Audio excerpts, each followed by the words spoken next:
All double layer silk thread బ్యాంగిల్‌ని ఏ విధంగా మేకింగ్ చేసుకోవాలి అనేది ఎక్కువ ల్యాగ్ లేకుండా క్లియర్‌గా ఈ వీడియోలో ఎక్స్‌ప్లెయిన్ చేస్తాను. చాలా తక్కువ టైంలోనే. ఎవరికైనా యూజ్ అవుతుందనంటే లాస్ట్ వరకు చూసేయండి. ఫస్ట్ సిల్క్ థ్రెడ్ బ్యాంగిల్ కోసం బ్యాంగిల్‌ని ప్లాస్టిక్ బ్యాంగిల్ తీసుకున్నాను. 4 కట్ కానీ 6 కట్ కానీ బ్యాంగిల్ గట్టి గాజులు కూడా తీసుకోవచ్చు. 25 రౌండ్స్ సిల్క్ థ్రెడ్ తీసుకొని ఇలాగ చుట్టేసుకోవాలి. ఇలాగ 2 బ్యాంగిల్స్‌కి చుట్టుకోవాలి. ఒక బ్యాంగిల్‌ని తీసుకొని 4 సైడ్స్ కూడా B7000 గమ్ ఈ విధంగా అప్లై చేసుకోవాలి.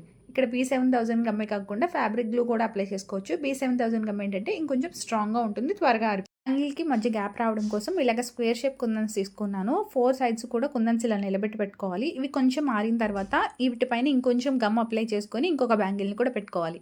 ఇలా ఇంకొక బ్యాంగిల్ పెట్టుకున్న తర్వాత ఇదైతే కంప్లీట్‌గా డ్రై అయిపోవాలి. ఎందుకంటే కుందన్స్ కనిపించకుండా థ్రెడ్ చుడతాం కదా! కంప్లీట్‌గా డ్రై అయినప్పుడే కదలకుండా ఉంటుంది. నెక్స్ట్ బ్యాంగిల్ డిజైనింగ్ కోసం ఫ్లవర్‌ని మేక్ చేసుకోవడం కోసం నేను 3D ఫ్లవర్ మేకింగ్ చేస్తున్నాను. నార్మల్‌గా అయినా కూడా మేక్ చేసుకోవచ్చు. దీనికోసం ఐ షేప్ కుందన్స్ వైట్ కలర్‌వి అలాగే బ్లాక్ కలర్ కుందన్స్ మిడిల్‌లో జర్కన్ స్టోన్ ప్లేస్ చేయడం కోసం జర్కన్ స్టోన్ తీసుకున్నాను. ఇలా ఈ ఫ్లవర్ అనే కాకుండా మీకు నచ్చిన ప్యాటర్న్‌లో ఎలాగైనా ఫ్లవర్స్ ఈజీగా మేక్ చేసుకోవచ్చు. ఇది చూడడానికి చాలా కొంచెం కష్టంగా అనిపిస్తుంది కానీ చేస్తూ ఉంటే ఖచ్చితంగా అలవాటైపోతుంది. 3D ఫ్లవర్ కాబట్టి ఇలాగా మధ్యలో ఇంకొక లేయర్ వేసుకోవాలి. దీనికి కూడా ఫ్యాబ్రిక్ గ్లూ అప్లై చేసుకోవచ్చు. కాకపోతే B7000 గమ్ ఏంటంటే చాలా స్ట్రాంగ్‌గా ఉంటుంది.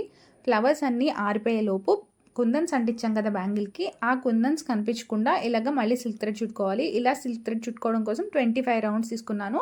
4 సైడ్స్ కూడా చుట్టడానికి సరిపోతుంది. బ్యాంగిల్ మొత్తాన్ని కంప్లీట్ చేసేసుకున్న తర్వాత మనం ముందు మేక్ చేసుకున్న ఫ్లవర్స్‌ని నీట్‌గా కట్ చేసుకోవాలి OHP షీట్ పైనుంచి.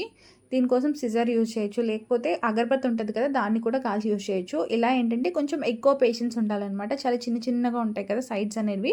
అవి కూడా నీట్‌గా కట్ చేసుకోవాలి. ఈ 4 ఫ్లవర్స్ కూడా నీట్‌గా కట్ చేసుకున్న తర్వాత B7000 గమ్ అప్లై చేసుకొని అంటించేసుకోవడమే. శారీస్ మీదకి కానీ, డ్రెసెస్ మీదకి కానీ ఈ బ్యాంగిల్ అయితే సూపర్ ఉంటుంది. మీకు ఎలా అనిపించింది ఈ వీడియో? బ్యాంగిల్ నచ్చిందా లేదా అనేది కామెంట్ చేసేయండి. ఇలాంటి మరిన్ని మంచి వీడియోస్ కోసం మా ఛానల్‌ని సబ్స్క్రైబ్ చేసుకోండి.